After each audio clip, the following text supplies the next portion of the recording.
लाखों लोग इससे प्रेरित होंगे। आपने पिछले 10 वर्ष में प्रधानमंत्री मोदी जी के नेतृत्व में बदलते हुए भारत को देखा। आपने देखा होगा भारत दुनिया के अंदर, दुनिया की आबादी 800 करोड़ से अधिक है। 800 करोड़ में से 140 करोड़ का भारत है। 140 करोड़ अकेले भारत में, 800 करोड़ में अकेले भारत एक देश है। अकेला भारत एक देश है जहां पर कोविड कालखंड से 80 करोड़ लोगों को फ्री में राशन की सुविधा का लाभ प्रधानमंत्री मोदी जी दे रहे हैं। 50 करोड़ लोगों को आयुष्मान भारत के अंतर्गत 5 लाख रुपए की सुविधा प्रधानमंत्री मोदी जी दे रहे हैं। 12 करोड़ गरीबों के घर में एक एक शौचालय बनाने का काम हुआ है। 12 करोड़ घरों में उज्ज्वला योजना का कनेक्शन पहुंचा है। याद करिए, प्रधानमंत्री मोदी जी के नेतृत्व में 4 करोड़ गरीबों के मकान बन गए हैं और अब जीरो पॉवर्टी के अंतर्गत हर गरीब के लिए उसका आवास होगा, उसके लिए रोजगार की गारंटी होगी, उसके सम्मान की व्यवस्था होगी। और अब यह क्रम आगे बढ़ रहा है और यही क्रम तो बाबा साहब के सपनों को साकार करने का कार्यक्रम है। यही कार्यक्रम है। आपने देखा होगा जब देश के अंदर नई संसद बनी थी, नई संसद में बाबा साहब के द्वारा बनाए गए संविधान की मूल प्रति को अपने सिर में लेकर के प्रधानमंत्री मोदी जी ने सबसे पहले संसद भवन में स्थापित करने का काम किया था और बाबा साहब के इन सपनों को साकार करने के संकल्प के साथ पूरी संसद को कहा था कि बाबा साहब का सपना तब साकार होगा जब हर गरीब के जीवन में, हर दलित और वंचित के जीवन में हम व्यापक परिवर्तन का काम करेंगे। बहनों और भाइयों, आज मैं आपके बीच आया हूं आपसे यही कहने के लिए। अब आगरा में रहते हैं, याद करिए, एक भारत है 80 करोड़ लोगों को फ्री में राशन की सुविधा का लाभ दे रहा है और दूसरी तरफ पाकिस्तान है। 1 जून रोटी के लिए लोग तरस रहे हैं। पाकिस्तान के हालात क्या हैं किसी से छुपा हुआ नहीं है। ये लोग जो गुमराह करने के लिए आते हैं, इनका मुंह बंद हो जाता है बांग्लादेश के अंदर हिंदुओं पर होने वाले अत्याचार पर। याद करिए, बांग्लादेश के अंदर वो हिंदू कौन है? बहनों और भाइयों, ये कोई और नहीं, ये सभी दलित और गरीब हिंदू वहां पर है, वही अत्याचार का शिकार होता है।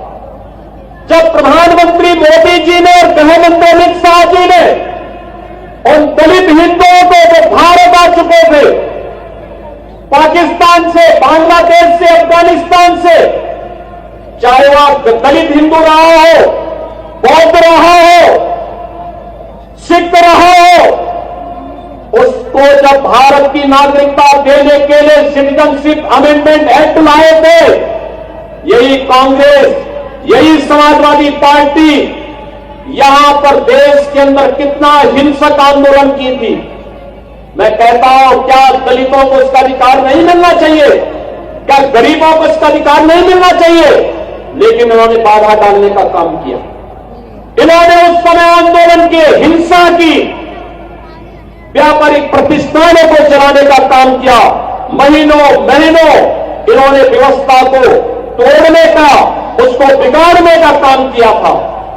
लेकिन तब भी हम आभारी हैं प्रधानमंत्री मोदी जी के, उनके दृढ़ इच्छा शक्ति के कारण आज बांग्लादेश और पाकिस्तान से निकाले गए उन गरीब और वंचित हिंदुओं को आज भारत की नागरिकता देने का काम सिटीजनशिप अमेंडमेंट एक्ट के माध्यम से हो पा रहा है। लेकिन बहनों और भाइयों, आपने बांग्लादेश के अंदर हुए अत्याचार को देखा होगा। कांग्रेस मौन, समाजवादी पार्टी मौन, टीएमसी मौन, आरजेडी मौन, अन्य दल मौन। केवल भारतीय जनता पार्टी ने कहा था कि बांग्लादेश के हिंदुओं पे अत्याचार नहीं होना चाहिए। ये बांग्लादेश में हिंदू कौन है? बहनों और भाइयों, ये सभी दलित हिंदू है, दलित हिंदू है, ये वहां पर रह गए हैं, लगातार उनकी संख्या कम हो रही है, लेकिन चूंकि वह पीड़ित हिंदू इनका वोट बैंक नहीं है, इसलिए उसके पक्ष में लोग आवाज नहीं उठाएंगे, उसके लिए नहीं बोलेंगे। आप पिछले एक सप्ताह से देख रहे होंगे, पिछले एक सप्ताह से आप पश्चिमी बंगाल के अंदर का नजारा देख रहे होंगे। पश्चिमी बंगाल के अंदर कैसे गरीबों को, दलित हिंदुओं को कैसे दंगों का शिकार बनाया जा रहा है। समाजवादी पार्टी मौन है, कांग्रेस मौन है, और ममता दीदी को ये दंगाई शांतिदूत दिखाई दे रहे हैं।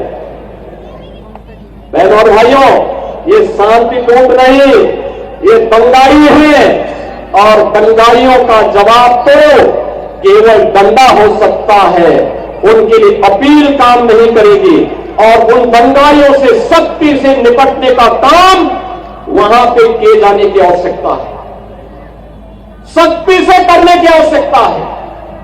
बहनों और भाइयों, मैं आज आपसे यही कहने के लिए आया हूं आगरा में कि बाबा साहब का मिशन हर दलित, हर वंचित, हर गरीब को न्याय देने का रहा है। अन्याय चाहे वह बांग्लादेश के अंदर हो या पाकिस्तान के अंदर, या फिर किसी अन्य किसी भी स्थान पर, उसके खिलाफ आवाज उठनी चाहिए, अन्याय के खिलाफ आवाज उठनी चाहिए। ये बाबा साहब की प्रेरणा रही है। संगठित होकर के आवाज उठनी चाहिए, ये बाबा साहब की प्रेरणा रही है, और उसी प्रेरणा के लिए आज आप सबका आह्वान करने के लिए मैं आपके बीच आया हूं। सरकार आपके साथ होगी, आपके सुख दुख में शायद दो डबल इंजन की सरकार सहभागी बनेगी।